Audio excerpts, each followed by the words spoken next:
नमस्कार दोस्तों। आज मैं आप सबको कामता नाथ जी की एक बहुत ही खूबसूरत सी कहानी लाख की चूड़ियाँ सुनाने जा रही हूँ। तो आइए शुरू करते हैं कहानी लाख की चूड़ियाँ। सारे गांव में बदलू मुझे सबसे अच्छा आदमी लगता था, क्योंकि वह मुझे सुंदर सुंदर लाख की गोलियाँ बनाकर देता था। मुझे अपने मामा के गांव जाने का सबसे बड़ा चाव यही था कि जब मैं वहाँ से लौटता था तो मेरे पास ढेर सारी गोलियाँ होती, रंग बिरंगी गोलियाँ जो किसी भी बच्चे का मन मोह ले। वैसे तो मेरे मामा के गांव का होने के कारण मुझे बदलू को बदलू मामा कहना चाहिए था, परंतु मैं उसे बदलू मामा न कहकर बदलू काका कहा करता था। जैसा कि गांव के सभी बच्चे उसे कहा करते थे। बदलू का मकान कुछ ऊंचे पर बना था। मकान के सामने बड़ा सा सहन था, जिसमें एक पुराना नीम का वृक्ष लगा था। उसी के नीचे बैठकर बदलू अपना काम किया करता था। बगल में भट्टी दहकती रहती, जिसमें वह लाख पिघलाया करता। सामने एक लकड़ी की चौखट पड़ी रहती, जिस पर लाख के मुलायम होने पर वह उसे सलाख के समान पतला करके चूड़ी का आकार देता। पास में 4-6 भिन्न आकार की बेलनुमा मुंगेरियां रखी रहती, जो आगे से कुछ पतली और पीछे से मोटी रहती। लाख की चूड़ी का आकार देकर वह उन्हें मुंगेरियों पर चढ़ाकर गोल और चिकना बनाता, और तब एक एक कर पूरे हाथ की चूड़ियां बना चुकने के पश्चात वह उन पर रंग करता। बदलू यह कार्य सदा ही एक मचिए पर बैठकर किया करता था, जो बहुत ही पुरानी थी। बगल में ही उसका हुक्का रखा रहता, जिसे वह बीच बीच में पीता रहता। गांव में मेरा दोपहर का समय अधिकतर बदलू के पास बीतता। वह मुझे लला कहा करता और मेरे पहुंचते ही मेरे लिए तुरंत एक मचिया मंगा देता। मैं घंटों बैठे बैठे उसे इस प्रकार चूड़ियाँ बनाते देखता रहता।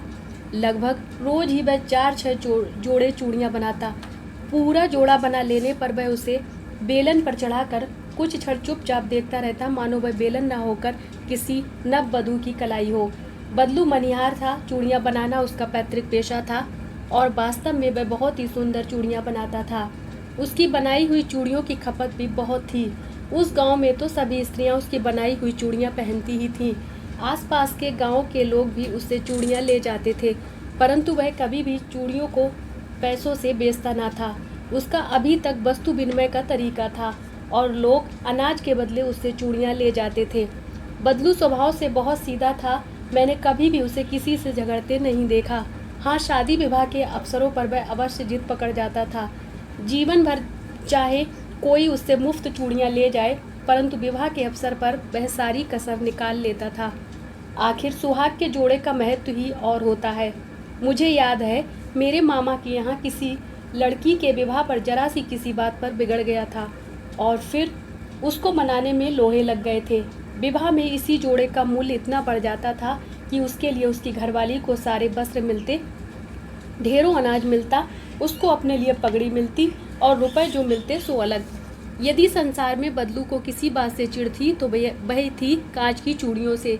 यदि किसी भी स्त्री के हाथों में उसे कांच की चूड़ियाँ दिख जाती तो वह अंदर ही अंदर कुढ़ जाता, और कभी कभी तो 2-4 बातें भी सुना देता। मुझसे तो वह घंटों बातें किया करता। कभी मेरी पढ़ाई के बारे में पूछता, कभी मेरे घर के बारे में, और कभी यूं ही शहर के जीवन के बारे में। मैं उससे कहता कि शहर में सब कांच की चूड़ियाँ पहनते हैं, तो वह उत्तर देता, शहर की बात और है लला, वहाँ तो सभी कुछ होता है। वहाँ तो औरतें अपने मर्द का हाथ पकड़कर सड़कों पर घूमती भी हैं, और फिर उनकी कलाइयाँ नाजुक होती हैं ना।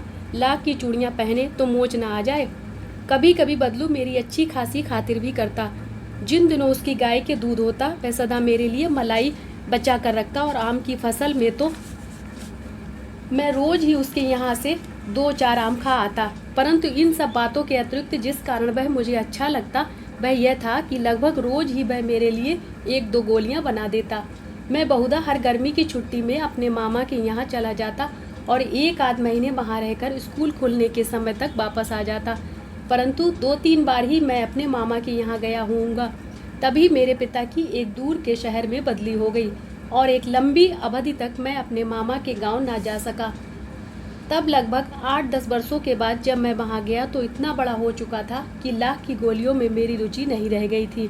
अतः गांव में होते हुए भी कई दिनों तक मुझे बदलू का ध्यान न आया। इस बीच मैंने देखा कि गांव में लगभग सभी स्त्रियां कांच की चूड़ियां पहने हैं। बिरले ही हाथ में मैंने लाख की चूड़ियां देखी। तब एक दिन सहसा मुझे बदलू का ध्यान हो आया। बात यह हुई कि बरसात में मेरे मामा की छोटी लड़की आंगन में फिसल कर गिर पड़ी और उसके हाथ की कांच की चूड़ी टूटकर उसकी कलाई में घुस गई और उससे खून बहने लगा। मेरे मामा उस समय घर पर नहीं थे, मुझे ही उसकी मरहम पट्टी करनी पड़ी। तभी सहसा मुझे बदलू का ध्यान हो आया और मैंने सोचा कि उससे मिलाऊं। अतः शाम को मैं घूमते घूमते उसके घर चला गया। बदलू वहीं चबूतरे पर नीम के नीचे एक खाट पर लेटा था। नमस्ते बदलू काका, मैंने कहा। नमस्ते भैया, उसने मेरी नमस्ते का उत्तर दिया और उठकर खाट पर बैठ गया।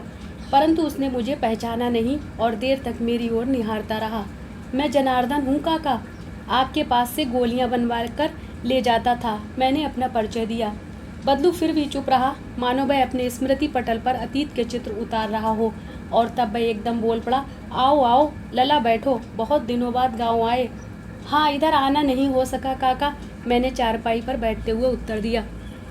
कुछ देर फिर शांति रही। मैंने इधर उधर दृष्टि दौड़ाई, ना तो मुझे उसकी मछिया ही नजर आई, ना ही भट्टी। आजकल काम नहीं करते काका, मैंने पूछा। नहीं लला, काम तो कई साल से बंद है। मेरी बनाई हुई चूड़ियाँ कोई पूछे तब ना, तब तो गांव गांव में कांच का प्रचार हो गया है। वह कुछ देर चुप रहा, फिर बोला, मशीन युग है ना यह लला, आजकल सब काम मशीन से होता है। खेत भी मशीन से जोते जाते हैं और फिर जो सुंदरता कांच की चूड़ियों में होती है, लाख में कहाँ संभव है। लेकिन कांच बड़ा खतरनाक होता है, बड़ी जल्दी टूट जाता है, मैंने कहा। नाजुक तो फिर होता ही है लला। कहते कहते उसे खांसी आ गई और वह देर तक खांसता रहा। मुझे लगा उसे दमा है। अवस्था के साथ साथ उसका शरीर ढल चुका था। उसके हाथों पर और माथे पर नसें उभर आई थीं। जाने कैसे उसने मेरी शंका भांप ली और बोला, दमा नहीं है मुझे, फसली खांसी है। यही महीने 2 महीने से आ रही है, 10-15 दिन में ठीक हो जाएगी। मैं चुप रहा। मुझे लगा उसके अंदर कोई बहुत बड़ी व्यथा छिपी है। मैं देर तक सोचता रहा कि इस मशीन युग ने कितने हाथ काट दिए हैं। कुछ देर बाद शांति रही, जो मुझे अच्छी नहीं लगी। आम की फसल अब कैसी है काका?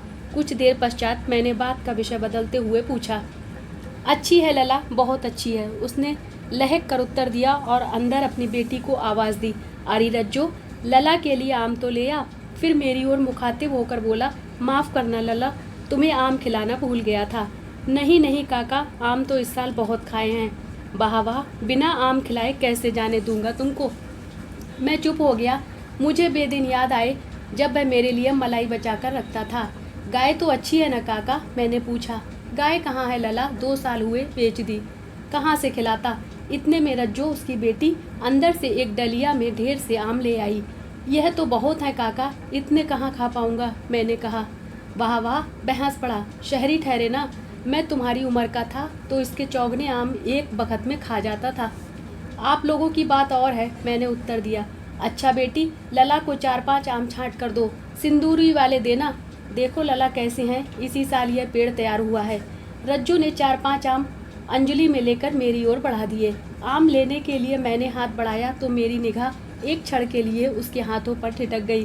गोरी गोरी कलाइयों पर लाख की चूड़ियाँ बहुत ही फब रही थीं। बदलू ने मेरी दृष्टि देख ली और बोल पड़ा, यही आखिरी जोड़ा बनाया था जमींदार साहब की बेटी के विवाह पर। 10 आने पैसे मुझको दे रहे थे, मैंने जोड़ा नहीं दिया, कहा शहर से ले आओ। मैंने आम ले लिए और खाकर थोड़ी देर पश्चात चला आया। मुझे प्रसन्नता हुई कि बदलू ने हार कर भी हार नहीं मानी थी।